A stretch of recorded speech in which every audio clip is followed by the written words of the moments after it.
Lei 9613, de 3 de março de 1998, dispõe sobre os crimes de lavagem ou ocultação de bens, direitos e valores, a prevenção da utilização do sistema financeiro para os ilícitos previstos nesta lei, cria o Conselho de Controle de Atividades Financeiras, COAF, e dá outras providências. O Presidente da República faz saber que o Congresso Nacional decreta e eu sanciono a seguinte lei. Capítulo 1. Dos crimes de lavagem ou ocultação de bens, direitos e valores. Artigo 1º. Ocultar ou dissimular a natureza, origem, localização, disposição, movimentação ou propriedade de bens, direitos ou valores provenientes direta ou indiretamente de infração penal. Pena: reclusão de 3 a 10 anos e multa. Parágrafo 1º.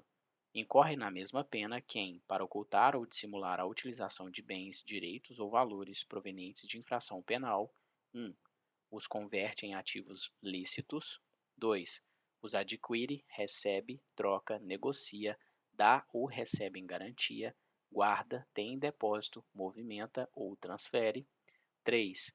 Importa ou exporta bens com valores não correspondentes aos verdadeiros. Parágrafo 2º. Incorre ainda na mesma pena quem 1.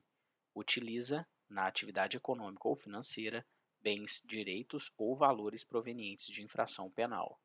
2. Participa de grupo, associação ou escritório, tendo conhecimento de que sua atividade principal ou secundária é dirigida à prática de crimes previstos nesta lei. Parágrafo 3º. A tentativa é punida nos termos do parágrafo único do artigo 14 do Código Penal. Parágrafo 4º. A pena será aumentada de 1/3 a 2/3 se os crimes definidos nesta lei forem cometidos de forma reiterada, por intermédio de organização criminosa ou por meio da utilização de ativo virtual. Parágrafo 5º. A pena poderá ser reduzida de 1 a 2/3 e ser cumprida em regime aberto ou semiaberto, facultando-se ao juiz deixar de aplicá-la ou substituí-la a qualquer tempo, por pena restritiva de direitos, se o autor, coautor ou partícipe colaborar espontaneamente com as autoridades, prestando esclarecimentos que conduzam à apuração das infrações penais, à identificação dos autores, coautores e partícipes ou à localização dos bens, direitos ou valores objeto do crime. Parágrafo 6º. Para a apuração do crime de que trata este artigo, admite-se a utilização da ação controlada e da infiltração de agentes. Capítulo 2. Disposições processuais especiais. Artigo 2º. O processo e julgamento dos crimes previstos nesta lei: 1. Obedecem às disposições relativas ao procedimento comum dos crimes punidos com reclusão, da competência do juiz singular. 2. Independem do processo e julgamento das infrações penais antecedentes, ainda que praticados em outro país, cabendo ao juiz competente para os crimes previstos nesta lei a decisão sobre a unidade de processo e julgamento. 3. São da competência da Justiça Federal: a. Quando praticados contra o sistema financeiro e a ordem econômica financeira, ou em detrimento de bens, serviços ou interesses da União ou de suas entidades autárquicas ou empresas públicas. b. Quando a infração penal antecedente for de competência da Justiça Federal. Parágrafo 1º. A denúncia será instruída com indícios suficientes da existência da infração penal antecedente, sendo punível os fatos previstos nesta lei, ainda que desconhecido ou isento de pena o autor, ou extinta a punibilidade da infração penal antecedente. Parágrafo 2º. No processo por crime previsto nesta lei, não se aplica o disposto no artigo 366 do Código de Processo Penal, devendo o acusado que não comparecer nem constituir advogado ser citado por edital, prosseguindo o feito até o julgamento com a nomeação de defensor dativo. Artigo 3º. Revogado. Artigo 4º.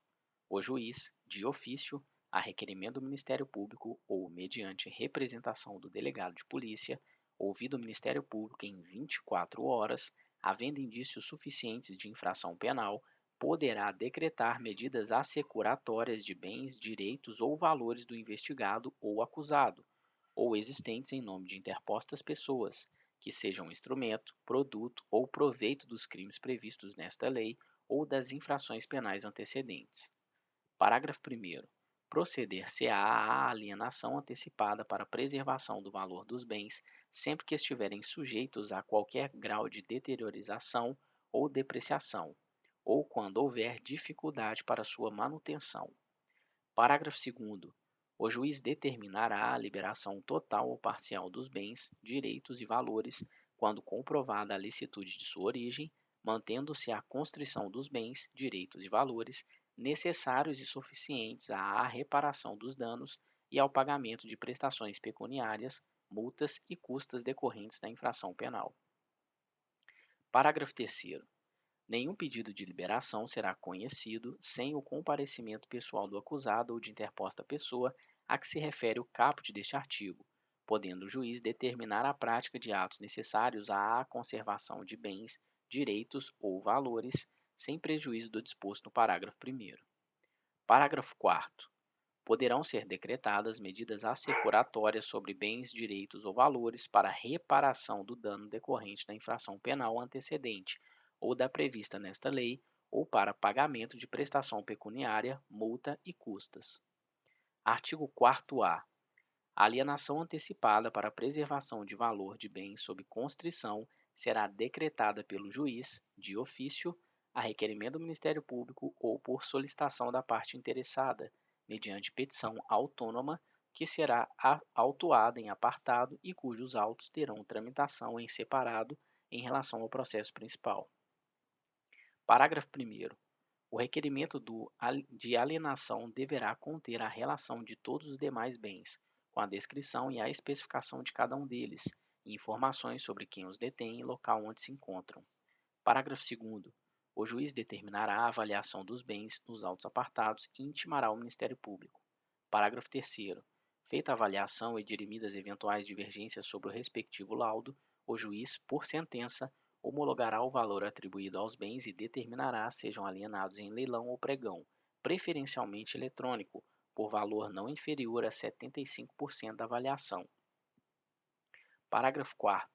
Realizado o leilão, a quantia apurada será depositada em conta judicial remunerada, adotando-se a seguinte disciplina: 1. Nos processos de competência da Justiça Federal e da Justiça do Distrito Federal, a. Os depósitos serão efetuados na Caixa Econômica Federal ou em instituição financeira pública, mediante documento adequado para essa finalidade. b. Os depósitos serão repassados pela Caixa Econômica Federal ou por outra instituição financeira pública para a conta única do Tesouro Nacional, independentemente de qualquer formalidade, no prazo de 24 horas. c. Os valores devolvidos pela Caixa Econômica Federal ou por instituição financeira pública serão debitados à cota única do Tesouro Nacional, em subconta de restituição. 2. Nos processos de competência da Justiça dos Estados, a. Os depósitos serão efetuados em instituição financeira designada em lei, preferencialmente pública, de cada Estado ou, na sua ausência, em instituição financeira pública da União. b. Os depósitos serão repassados para a conta única de cada Estado, na forma da respectiva legislação. Parágrafo 5º. Mediante ordem da autoridade judicial, o valor do depósito, após o trânsito em julgado da sentença proferida na ação penal, será 1. Em caso de sentença condenatória, nos processos de competência da Justiça Federal e da Justiça do Distrito Federal, incorporado definitivamente ao patrimônio da União e, nos processos de competência da Justiça Estadual, incorporado ao patrimônio do Estado respectivo. 2. Em caso de sentença absolutória extintiva de punibilidade, colocado à disposição do réu pela instituição financeira, acrescido da remuneração da conta judicial. Parágrafo 6º. A instituição financeira depositária manterá controle dos valores depositados ou devolvidos. Parágrafo 7º. Serão deduzidos da quantia apurada no leilão todos os tributos e multas incidentes sobre o bem alienado, sem prejuízo de iniciativa que, no âmbito da competência de cada ente da federação, venham a desonerar bens sob constrição judicial daqueles ônus. Parágrafo 8º. Feito o depósito a que se refere o parágrafo 4º deste artigo, os autos da alienação serão apensados aos do processo principal. Parágrafo 9º. Terão apenas efeito devolutivo os recursos interpostos contra as decisões proferidas no curso do procedimento previsto neste artigo. Parágrafo 10. Sobrevindo o trânsito em julgado de sentença penal condenatória, o juiz decretará em favor, conforme o caso, da União ou do Estado: 1. A perda dos valores depositados na conta remunerada e da fiança. 2. A perda dos bens não alienados antecipadamente daqueles aos quais não foi dada destinação prévia. 3. A perda dos bens não reclamados no prazo de 90 dias após o trânsito em julgado da sentença condenatória, ressalvado o direito de lesado ou terceiro de boa-fé. Parágrafo 11. Os bens a que se refere os incisos 2 e 3 do parágrafo 10 deste artigo serão adjudicados ou levados a leilão, depositando-se o saldo na conta única do respectivo ente. Parágrafo 12. O juiz determinará ao registro público competente que emita documento de habilitação à circulação e utilização dos bens colocados sob o uso e custódia das entidades a que se refere o caput deste artigo. Parágrafo 13. Os recursos decorrentes da alienação antecipada de bens, direitos e valores oriundos do crime de tráfico ilícito de drogas e que tenham sido objeto de dissimulação e ocultação nos termos desta lei, permanecem submetidos à disciplina definida em lei específica. Artigo 4b. A ordem de prisão de pessoas ou as medidas assecuratórias de bens, direitos ou valores poderão ser suspensas pelo juiz, ouvido o Ministério Público, quando a sua execução imediata puder comprometer as investigações. Artigo 5º. Quando as circunstâncias o aconselharem, o juiz, ouvido o Ministério Público, nomeará pessoa física ou jurídica qualificada para a administração dos bens, direitos ou valores sujeitos a medidas assecuratórias, mediante termo de compromisso. Artigo 6º. A pessoa responsável pela administração dos bens: 1. Fará jus a uma remuneração, fixada pelo juiz, que será satisfeita com o produto dos bens objeto da administração. 2. Prestará, por determinação judicial, informações periódicas da situação dos bens sob sua administração, bem como explicações e detalhamentos sobre investimentos e reinvestimentos realizados. Parágrafo único. Os atos relativos à administração dos bens sujeitos a medidas assecuratórias serão levados ao conhecimento do Ministério Público, que requererá o que entender cabível. Capítulo 3. Dos efeitos da condenação. Artigo 7º. São efeitos da condenação, além dos previstos no Código Penal: 1. A perda, em favor da União e dos Estados, nos casos de competência da Justiça Estadual, de todos os bens, direitos e valores relacionados, direta ou indiretamente, à prática dos crimes previstos nesta lei, inclusive aqueles utilizados para prestar a fiança, ressalvado o direito do lesado ou de terceiro de boa-fé. 2. A interdição do exercício de cargo ou função pública de qualquer natureza e de diretor, de membro de conselho de administração ou de gerência das pessoas jurídicas referidas no artigo 9º, pelo dobro do tempo da pena privativa da liberdade aplicada. Parágrafo 1º. A União e os Estados, no âmbito de suas competências, regulamentarão a forma de destinação dos bens, direitos e valores cuja perda houver sido declarada, assegurada, quanto aos processos de competência da Justiça Federal, a sua utilização pelos órgãos federais encarregados da prevenção, do combate, da ação penal e do julgamento dos crimes previstos nesta lei, e quanto aos processos de competência da Justiça Estadual, a preferência dos órgãos locais com idêntica função. Parágrafo 2º. Os instrumentos do crime sem valor econômico cuja perda em favor da União ou do Estado for decretada serão inutilizados ou doados a museu criminal ou a entidade pública, se houver interesse na sua conservação. Capítulo 4. Dos bens, direitos ou valores oriundos de crimes praticados no estrangeiro. Artigo 8º. O juiz determinará, na hipótese de existência de tratado ou convenção internacional e por solicitação de autoridade estrangeira competente, medidas assecuratórias sobre bens, direitos ou valores oriundos de crimes descritos no artigo 1º praticados no estrangeiro.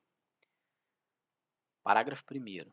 Aplica-se o disposto neste artigo, independentemente de tratado ou convenção internacional, quando o governo do país da autoridade solicitante prometer reciprocidade ao Brasil.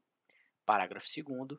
Na falta de tratado ou convenção, os bens, direitos ou valores privados sujeitos a medidas assecuratórias por solicitação de autoridade estrangeira competente ou os recursos provenientes da sua alienação serão repartidos entre o Estado requerente e o Brasil, na proporção de metade, ressalvado o direito do lesado ou de terceiro de boa-fé. Capítulo 5. Das pessoas sujeitas ao mecanismo de controle. Artigo 9º. Sujeitam-se às obrigações referidas nos artigos 10 e 11 as pessoas físicas e jurídicas que tenham, em caráter permanente ou eventual, como atividade principal ou acessória, cumulativamente ou não: 1. A captação, intermediação e aplicação de recursos financeiros de terceiros em moeda nacional ou estrangeira. 2. A compra e venda de moeda estrangeira ou ouro como ativo financeiro ou instrumento cambial. 3. A custódia, emissão, distribuição, liquidação, negociação, intermediação ou administração de títulos ou valores mobiliários. Parágrafo único. Sujeitam-se às mesmas obrigações: 1. As bolsas de valores, as bolsas de mercadorias ou futuros e os sistemas de negócios do mercado de balcão organizado.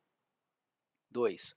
As seguradoras, as corretoras de seguro e as entidades de previdência complementar ou de capitalização. 3. As administradoras de cartões de credenciamento ou cartões de crédito, bem como as administradoras de consórcios para a aquisição de bens ou serviços. 4. As administradoras ou empresas que se utilizem de cartão ou qualquer outro meio, magnético ou equivalente, que permita a transferência de fundos.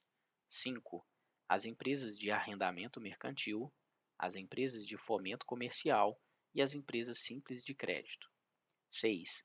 As sociedades que, mediante sorteio, método assemelhado, exploração de loterias, inclusive de apostas de cota fixa ou outra sistemática de captação de apostas com pagamento de prêmios, realizem distribuição de dinheiro, de bens móveis, de bens imóveis e de outras mercadorias ou serviços, bem como concedam um desconto na sua aquisição ou contratação. 7. As filiais ou representações de entes estrangeiros que exerçam no Brasil qualquer das atividades listadas neste artigo, ainda que de forma eventual. 8. As demais entidades cujo funcionamento dependa de autorização de órgão regulador dos mercados financeiro, de câmbio, de capitais e de seguros. 9. As pessoas físicas ou jurídicas, nacionais ou estrangeiras, que operem no Brasil como agentes dirigentes, procuradoras, comissionárias ou, por qualquer forma, representem interesses de ente estrangeiro que exerça qualquer das atividades referidas neste artigo. 10. As pessoas físicas ou jurídicas que exerçam atividades de promoção imobiliária ou compra e venda de imóveis. 11. As pessoas físicas ou jurídicas que comercializem joias, pedras e metais preciosos, objetos de arte e antiguidades. 12. As pessoas físicas ou jurídicas que comercializem bens de luxo ou de alto valor, intermediem a sua comercialização ou exerçam atividades que envolvam grande volume de recursos em espécie. 13. As juntas comerciais e os registros públicos. 14. As pessoas físicas ou jurídicas que prestem, mesmo que eventualmente, serviços de assessoria, consultoria, contadoria, auditoria, aconselhamento ou assistência de qualquer natureza em operações a. De compra e venda de imóveis, estabelecimentos comerciais ou industriais ou participações societárias de qualquer natureza. B. De gestão de fundos, valores mobiliários ou outros ativos. C. De abertura ou gestão de contas bancárias, de poupança, investimento ou de valores mobiliários. D. De criação, exploração ou gestão de sociedades de qualquer natureza, fundações, fundos fiduciários ou estruturas análogas. E. Financeiras, societárias ou imobiliárias. E F. De alienação ou aquisição de direitos sobre contratos relacionados a atividades desportivas ou artísticas profissionais. 15. Pessoas físicas ou jurídicas que atuem na promoção, intermediação, comercialização, agenciamento ou negociação de direitos de transferência de atletas, artistas ou feiras, exposições ou eventos similares. 16. As empresas de transporte e guarda de valores. 17. As pessoas físicas ou jurídicas que comercializem bens de alto valor de origem rural ou animal ou intermediem a sua comercialização. E 18. As dependências no exterior das entidades mencionadas neste artigo, por meio de sua matriz no Brasil, relativamente à residência no país. 19. As prestadoras de serviços de ativos virtuais. Capítulo 6. Da identificação dos clientes e manutenção de registros. Artigo 10. As pessoas referidas no artigo 9º, 1. Identificarão seus clientes e manterão um cadastro atualizado nos termos de instruções emanadas das autoridades competentes. 2. Manterão registro de toda transação em moeda nacional ou estrangeira, títulos e valores mobiliários, títulos de crédito, metais, ativos virtuais ou qualquer ativo passivo de ser convertido em dinheiro que ultrapassar limite fixado pela autoridade competente e nos termos de instruções por esta expedidas. 3. Deverão adotar políticas, procedimentos e controles internos compatíveis com seu porte e volume de operações, que lhes permitam atender ao disposto neste artigo e no artigo 11, na forma disciplinada pelos órgãos competentes. 4. Deverão cadastrar-se e manter seu cadastro atualizado no órgão regulador ou fiscalizador e, na falta deste, no Conselho de Controle de Atividades Financeiras, na forma e condições por eles estabelecidas. 5. Deverão atender às requisições formuladas pelo COAF na periodicidade, forma e condições por ele estabelecidas, cabendo-lhe preservar, nos termos da lei, o sigilo das informações prestadas. Parágrafo 1º. Na hipótese de o cliente constituir-se em pessoa jurídica, a identificação referida no inciso 1º deste artigo deverá abranger as pessoas físicas autorizadas a representá-la, bem como seus proprietários. Parágrafo 2º. Os cadastros e registros referidos nos incisos 1º e 2º deste artigo deverão ser conservados durante o período mínimo de 5 anos a partir do encerramento da conta ou da conclusão de transação, prazo este que poderá ser ampliado pela autoridade competente. Parágrafo 3º. O registro referido no inciso 2º deste artigo será efetuado também quando a pessoa física ou jurídica, seus entes ligados, houver realizado, em um mesmo mês calendário, operações com uma mesma pessoa, conglomerado ou grupo que, em seu conjunto, ultrapassem o limite fixado pela autoridade competente. Artigo 10-A. O Banco Central manterá registro centralizado formando o cadastro geral de correntistas e clientes de instituições financeiras, bem como de seus procuradores. Capítulo 7. Da comunicação de operações financeiras. Artigo 11. As pessoas referidas no artigo 9º, 1. Dispensarão especial atenção às operações que, nos termos de instruções emanadas das autoridades competentes, possam constituir-se em sérios indícios dos crimes previstos nesta lei ou com eles relacionar-se. 2. Deverão comunicar ao COAF, abstendo-se de dar ciência de tal ato a qualquer pessoa, inclusive àquela à qual se refira a informação, no prazo de 24 horas, a proposta ou realização a. de todas as transgressões referidas no inciso 2º do artigo 10, acompanhadas da identificação de que trata o inciso 1º do mencionado artigo e b. das operações referidas no inciso 1º. 3. Deverão comunicar ao órgão regulador ou fiscalizador da sua atividade ou, na sua falta, ao COAF, na periodicidade, forma e condições por eles estabelecidas, a não ocorrência de propostas, transações ou operações passíveis de serem comunicadas nos termos do inciso 2º. Parágrafo 1º. As autoridades competentes, nas instruções referidas no inciso 1º deste artigo, elaborarão relação de cooperações que, por suas características, no que se refere às partes envolvidas, valores, formas de realização, instrumentos utilizados ou pela falta de fundamento econômico ou legal, possam configurar a hipótese nele prevista. Parágrafo 2º. As comunicações de boa-fé, feitas na forma prevista neste artigo, não acarretarão responsabilidade civil ou administrativa. Parágrafo 3º. O COAF disponibilizará as comunicações recebidas com base no inciso 2º do caput aos respectivos órgãos responsáveis pela regulação ou fiscalização das pessoas a que se refere o artigo 9º. Artigo 11-A.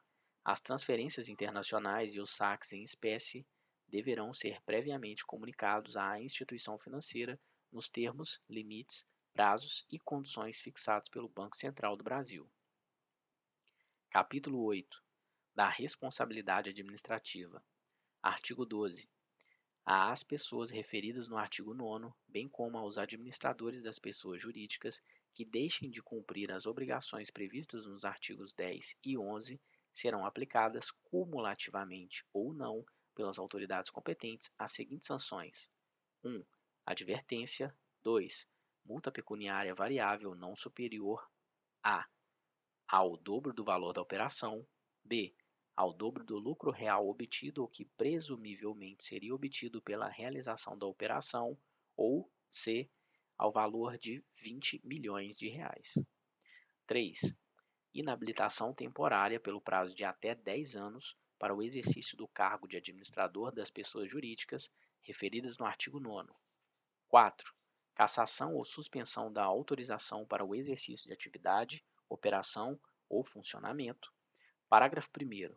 A pena de advertência será aplicada por irregularidade no cumprimento das instruções referidas nos incisos 1º e 2º do artigo 10. Parágrafo 2º. A multa será aplicada sempre que as pessoas referidas no artigo 9º, por culpa ou dolo: 1. Deixarem de sanar as irregularidades objeto de advertência no prazo assinalado pela autoridade competente. 2.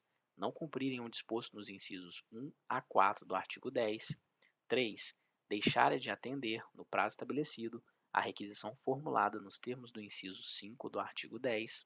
4. Descumprirem a vedação ou deixarem de fazer a comunicação a que se refere o artigo 11. Parágrafo 3º. A inabilitação temporária será aplicada quando forem verificadas infrações graves quanto ao cumprimento das obrigações constantes desta lei ou quando ocorrer reincidência específica, devidamente caracterizada em transgressões anteriormente punidas com multa. Parágrafo 4º. A cassação da autorização será aplicada nos casos de reincidência específica de infrações anteriores punidas com a pena prevista no inciso 3º do caput deste artigo. Artigo 12-A.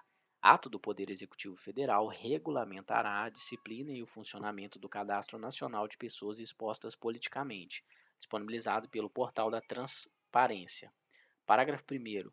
Os órgãos e as entidades de quaisquer poderes da União, dos Estados, do Distrito Federal e dos municípios deverão encaminhar ao gestor CNPEP, na forma e na periodicidade definidas no regulamento de que trata o caput deste artigo, informações atualizadas sobre seus integrantes ou ex-integrantes, classificados como pessoas expostas politicamente, na legislação e regulação vigentes.